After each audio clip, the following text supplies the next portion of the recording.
Business study 12th standard के लिए कोई भी बोर्ड, कोई भी एंट्रेंस एग्जाम या कुछ बीबीए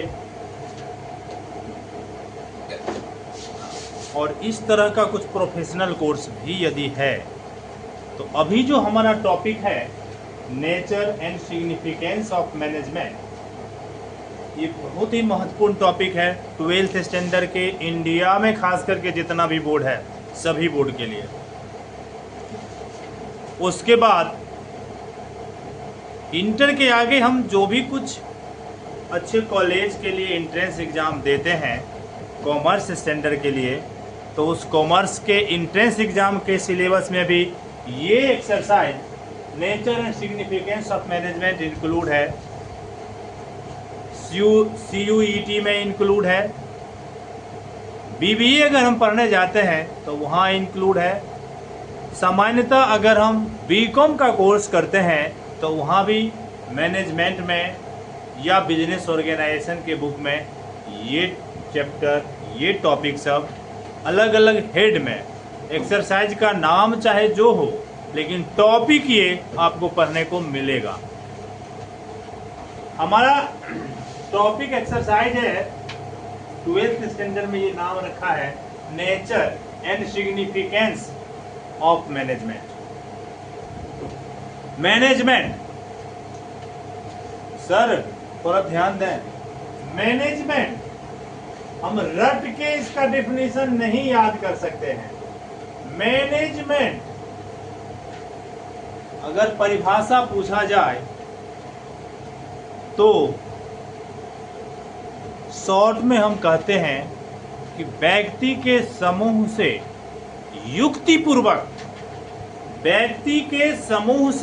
युक्तिपूर्वक कार्य करवाने की कला मैनेजमेंट है।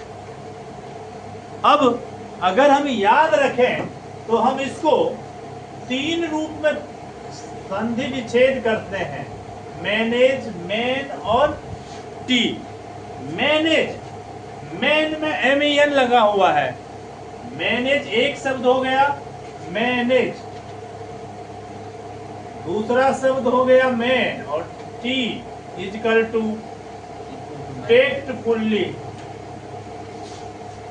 अभी हम परिभाषा पर है, व्यक्ति के समूह से चतुराई पूर्वक कार्य करवाने की कला प्रबंध है। व्यक्ति के समूह से चतुराई पूर्वक, ये टी फॉर टेक्टफुल्ली मतलब चालाकी से, चतुराई पूर्वक। MEN मैन, MEN मैन मतलब एक व्यक्ति, जैसे ही EN लग गया मतलब एक से अधिक व्यक्ति। परिभाषा में भी है व्यक्ति के समूह से चतुराई पूर्वक कार्य करवाने की कला को। अब यहाँ मैनेज है, मैनेज मतलब उनको सिस्टमेटिक रूप में रखना, उनसे हम जो चाहते हैं वो करवाना, है ना। ऐसा नहीं कि वो जो चाहते हैं सो करें। अब हमारा मन है कि आज जो लेबर आया हमारे यहाँ वो सबसे पहले जाए और हमारे फूल के बगीचा में पानी पटाए, हमारे फूल के बगीचा में पानी पटाए। और लेबर अगर चाह ले नहीं हम फूल के बगीचा में आज पानी नहीं पटाएंगे, आज हम जाते हैं सब्जी के बगान में उसका कीड़ा साफ करने वाला दवाई डालेंगे, तो हम जो चाहते हैं वो तो नहीं हो पाएगा। तो जो बॉस है, जिसका संस्था है, जो हमें नियुक्त किया है, उसके आदेशानुसार हमें कार्य करना है, न कि वो अपने अनुसार अपना काम करे। तो व्यक्ति के समूह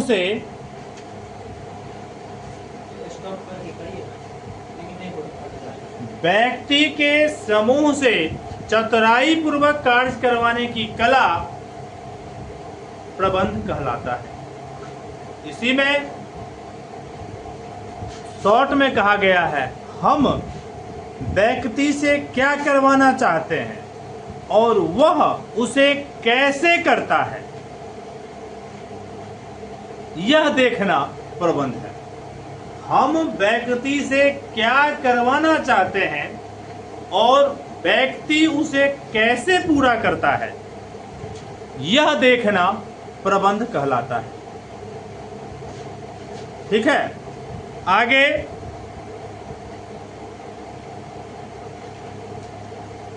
डिफिनीशन के बाद यहां पे नेचर लिखा हुआ है। नेचर मतलब प्रकृति, वो उसमें क्या क्या गुण है। तो मैनेजमेंट, सीधी सी बात है कि हर रोज हमारे यहाँ वर्कर्स आएगा, हर रोज हमारे यहाँ स्टाफ आएगा, तो हर रोज हम उसके लिए काम रखते हैं कि आज आएगा तो क्या करवाना है, कल आएगा तो क्या करवाना है। हर रोज का हम टारगेट अलग अलग फिक्स करते हैं। तो मतलब क्या है, ये जो काम हर रोज हम तय करते हैं ये 365 दिन चलते रहता है। इसीलिए मैनेजमेंट का नेचर क्या है, यह एक कंटिन्यूअस प्रोसेस है, सतत प्रक्रिया है। मैनेजमेंट क्या है, एक कंटिन्यूअस प्रोसेस है, सतत प्रक्रिया है। इसको और छोटा कर लें, सीधे लिख देंगे यह एक प्रोसेस है, प्रक्रिया है। एक के बाद एक ही दिन में, मान लीजिए अगर हम फूल के बागान का काम खत्म हो गया तो जस्ट उसके बाद उसको क्या करना है वो काम दे देते हैं, फिर वो खत्म हो गया तो उसके बाद क्या करना है वो काम उसको बता देते हैं। ऐसा तो नहीं है कि एक काम करने के बाद हम 2 घंटा लेबर को अपने पास बैठा के रखते हैं या किसी भी कर्मचारी को अपने पास बैठा के रखते हैं। क्या एक दिन एक कर्मचारी, एक मजदूर कितना काम कर सकता है, उसके काम के क्षमता के अनुसार हम काम तय करके रखते हैं और कोशिश करते हैं वह उतना काम करे, है ना। तो ये क्या है, यह एक प्रोसेस है, यह एक कंटिन्यूअस प्रोसेस है। ऐसा नहीं है कि आज काम करवा लिए, कल लेबर आया तो उसको भाई कल करवे कि आज बैठ के जाओ, आज बैठ ले रहो, बैठ ले हम पैसा देंगे। ऐसा कोई होगा दुनिया में जो कहेगा, है ना। तो प्रोसेस है, कंटिन्यूअस प्रोसेस है। इसके बाद मैनेजमेंट क्या है, एक ऑक्यूपेशन है, एक पेशा है। ये पेशा क्या है, पेशा मतलब निश्चित एबिलिटी का प्रयोग करके, निश्चित एबिलिटी का प्रयोग करके हम रुपया कमाने का जो कार्य करते हैं वह पेशा कहलाता है। जैसे एक डॉक्टर साहब का एबिलिटी क्या है, जो भी बीमार व्यक्ति हमारे यहाँ आया, डॉक्टर के क्लिनिक में गया, उस बीमार व्यक्ति क्या बीमारी है ये परखना और उसके परख करके उसके अनुसार उसको मेडिसिन देना, उस बीमारी को परख के और उसको क्या सही दवाई होगा वो दवाई देना। ये जो नॉलेज है ये क्या है, स्पेशल एबिलिटी है। ये काम उसका कंपाउंडर कर सकता है, ये काम दूसरा व्यक्ति कर सकता है, जो डॉक्टर है वही करेगा। तो ये विशेष एबिलिटी है।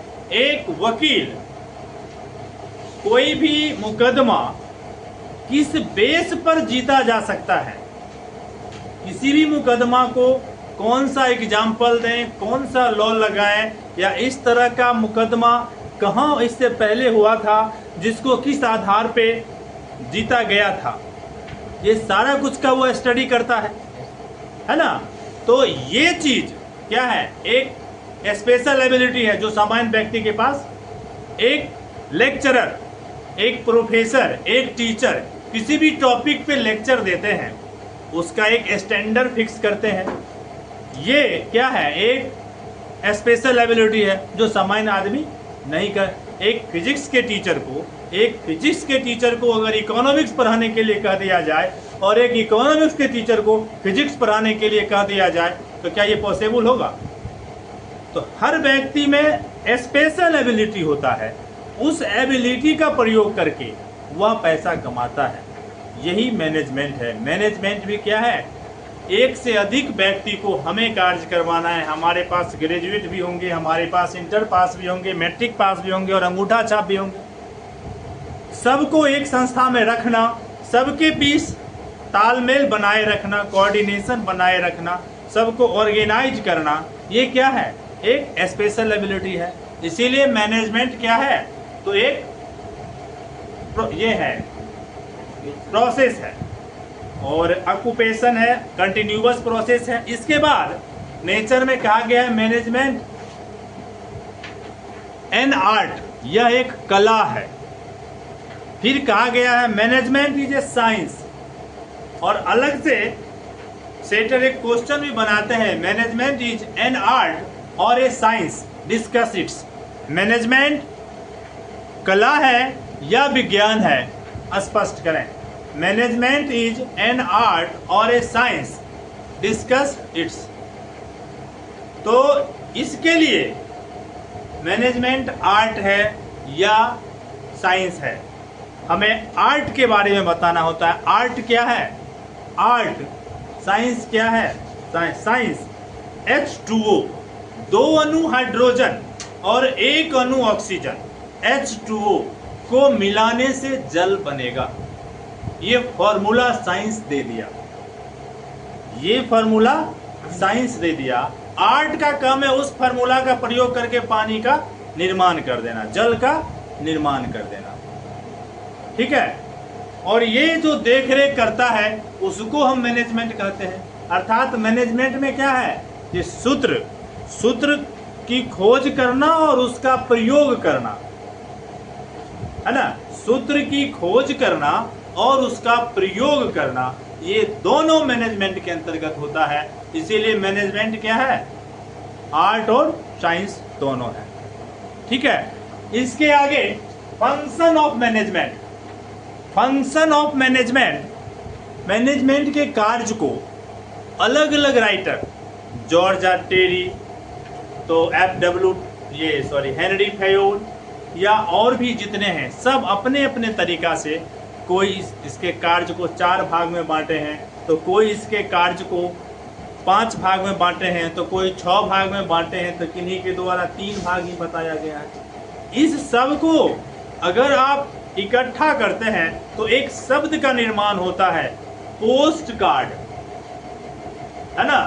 हम उसको शॉर्ट करके हम मैनेजमेंट के फंक्शन को 5 भाग में बांटते हैं। पहला प्लानिंग, दूसरा ऑर्गेनाइजेशन, स्टाफिंग, कोऑर्डिनेशन और कंट्रोलिंग, है ना। नियोजन, संगठन, नियुक्तिकरण, समन्वय और नियंत्रण, ठीक है। ये मैनेजमेंट के फंक्शन को 5 फंक्शन में हम ही पढ़ें, इससे ज़्यादा नॉलेज में रखें, परीक्षा 5 से भी निकल जाएगा। इसी में MCQ कहता है मैनेजमेंट का फर्स्ट फंक्शन क्या है, तो मैनेजमेंट का लास्ट फंक्शन क्या है। तो मैनेजमेंट का फर्स्ट फंक्शन प्लानिंग है और लास्ट फंक्शन कंट्रोलिंग है, ठीक है। आज फर्स्ट क्लास है, हम यहीं पे रोकेंगे। इसमें धीरे धीरे करके हम टॉपिक को आगे बढ़ाएंगे, जो ज़रूरी होगा वो लिखाएंगे। आज का क्लास हम इतना ही पे करते हैं क्लोज।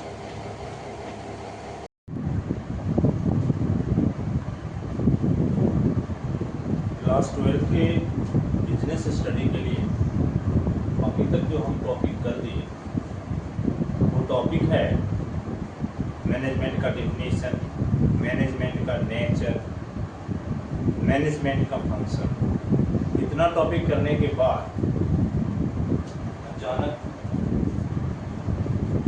गर्मी की वजह से मेरा स्वास्थ्य पोजीशन नॉर्मल नहीं दिख रहा था, तो हम अपने क्लास को रोके और यहीं से हम थोड़ा सा आगे ले रहे हैं क्लास, जिसमें प्रॉब्लम एक हुआ कि कोचिंग के पहले से अलग हम अपने होम ग्राउंड से क्लास आगे बढ़ा रहे हैं। अतः यदि कोई त्रुटि दिखेगा कोशिश करेंगे उसे सुधारने में, या कोई आगे नया वीडियो सुधार के डाल देंगे। अभी नया चीज हमें जो इसमें और जोड़ना है, कॉन्सेप्ट ऑफ मैनेजमेंट, मैनेजमेंट का अवधारणा। मैनेजमेंट के अवधारणा के संबंध में आप किसी भी राइटर के BST का बुक यदि लेते हैं तो उसमें एक एग्जाम्पल के तौर पर एक हाथी और कुछ अंधे व्यक्ति, एक हाथी और 5 अंधा व्यक्ति का एग्जाम्पल प्रस्तुत किया गया है, जिसमें स्पष्ट किया गया है कि हाथी एक ही है, लेकिन अलग अलग अंधा व्यक्ति हाथी के अलग अलग भाग को स्पर्श करता है। पहला अंधा व्यक्ति हाथी के सूंड को स्पर्श करता है और वह हाथी के लिए सांप सर्प शब्द का प्रयोग करता है। दूसरा अंधा व्यक्ति हाथी के कान को स्पर्श करता है तो वह हाथी के लिए सूप शब्द का प्रयोग करता है। तीसरा अंधा व्यक्ति हाथी के पैर को स्पर्श करता है और वह हाथी के लिए खंभा शब्द का प्रयोग करता है। चौथा अंधा व्यक्ति हाथी के पूंछ को स्पर्श करता है और वह हाथी के लिए डोरी शब्द का प्रयोग करता है। और पांचवा अंधा व्यक्ति हाथी के पेट को स्पर्श करता है और वह हाथी के लिए मशक ढोल शब्द का प्रयोग करता है। कुल मिला के एग्जाम्पल में यह स्पष्ट किया गया है कि जिसने जिस भाग को देखा वह उसके लिए वैसा ही शब्द संबोधित किया। अर्थात किसी भी व्यक्ति के लिए मैनेजमेंट का भी वही रूप है। आप मैनेजमेंट को जिस रूप में अपने जीवन में प्रयोग करेंगे आपके लिए मैनेजमेंट वही लगेगा। यदि आप कुशलता से प्रयोग करते हैं, आप कुशल व्यक्ति हैं तो मैनेजमेंट आपको सफल बनाएगा। यदि आप खुद कुशल नहीं हैं तो मैनेजमेंट आपको कुशल नहीं बना सकता है। अतः मैनेजमेंट आपके इफिशियंसी पर डिपेंड करता है कि मैनेजमेंट आपके लिए क्या है। इसी में एक टॉपिक आता है level of management. Level of management को प्रबंध के स्तर को 3 भाग में बांटा गया है। एक टॉप लेवल, दूसरा मिडिल लेवल और तीसरा लोअर लेवल। इसके अतिरिक्त कोऑर्डिनेशन बताया गया। कोऑर्डिनेशन समन्वय, जिसको कहा गया है coordination is an essence of management. समन्वय प्रबंध का सार है। अर्थात किसी भी संगठन को, किसी भी संस्था को, किसी भी समूह को सफल बनाने के लिए उसे सामंजस्य तरीके से, अनुशासित तरीके से चलाना पड़ता है और यह अनुशासन कोऑर्डिनेशन से आता है। अतः प्रबंध भी यदि सफल होता है तो उसके पीछे कोऑर्डिनेशन का अपना योगदान है। डिसकोऑर्डिनेशन के कारण प्रबंध सफल नहीं हो सकता। इसीलिए कोऑर्डिनेशन को प्रबंध का सार, coordination is an essence of management कहा गया है। इसके अतिरिक्त कभी कभी 2 नंबर में खास करके बिहार बोर्ड वाले स्टूडेंट के लिए एक क्वेश्चन पूछता है, प्रबंध एक नेता है, इस कथन को स्पष्ट करें। प्रबंध एक नेता है, इस कथन को स्पष्ट करें। नेता, लीडर जो टीम को लेके चलता है, टीम को कंट्रोलिंग करता है और टीम से अच्छा कार्य करवाता है। लीडर जो टीम के सहारे है, टीम का विकास, अपना विकास और उसके साथ ही हर जगह का भलाई देखता है। प्रबंध में देखते हैं कि जो एक प्रबंधक है, जो इस प्रबंध व्यवस्था को देखता है, उसके अंदर एक से अधिक यानी बहुत सारे वर्कर्स, स्टाफ, सपोर्ट स्टाफ का एक समूह होता है। उसे सभी पे कंट्रोल करना होता है।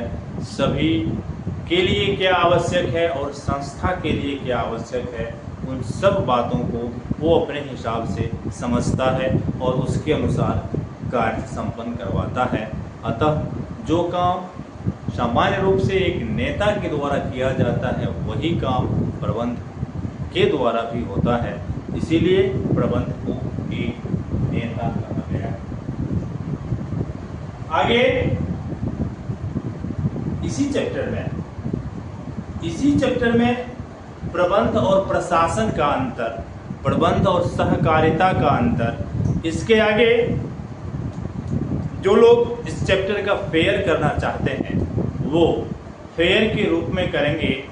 पहला क्वेश्चन, प्रबंध को परिभाषित करें, define management, explain character of management, प्रबंध की विशेषता का वर्णन करें, discuss the nature of management, प्रबंध की प्रकृति का वर्णन करें, discuss the objective of management, प्रबंध के उद्देश्य का वर्णन करें, discuss the importance of management, प्रबंध के महत्व का वर्णन करें, एक्सप्लेन फंक्शन ऑफ मैनेजमेंट, प्रबंध के कार्य का वर्णन करें, एक्सप्लेन लेवल ऑफ मैनेजमेंट, प्रबंध के स्तर का वर्णन करें, एक्सप्लेन कॉन्सेप्ट ऑफ मैनेजमेंट, प्रबंध के अवधारणा का वर्णन करें, what are the difference between management and administration, प्रबंध और प्रशासन के बीच अंतर को स्पष्ट करें। इतना क्वेश्चन यदि आप इस चैप्टर से इसके साथ ही explain management is an art और a science, explain management is a profession, explain management is a leader, इस तरह से आप इस सारे क्वेश्चन को यदि लिखते हैं और कोशिश करें लेक्चर को सुन के खुद से लिखने का, अगर एक बार आप इस क्वेश्चन को खुद से लिख लेते हैं तो ये बीएसटी 12th स्टैंडर्ड के लिए तो काम देगा ही, साथ ही 12th के बाद आप जितने भी इंट्रेंस एग्जाम का तैयारी करेंगे उस सभी एग्जाम में ये सारा टॉपिक आपको काम देगा। और हम आज यहीं करके इस चैप्टर को क्लोज करते हैं। आगे बुक ख़त्म करने के बाद बारी बारी से हम फिर से इस चैप्टर को एक बार रिपीट करेंगे ताकि इसमें जो भी कुछ कमी हो उसको हम संपन्न करें। आज का क्लास यहीं तक, धन्यवाद।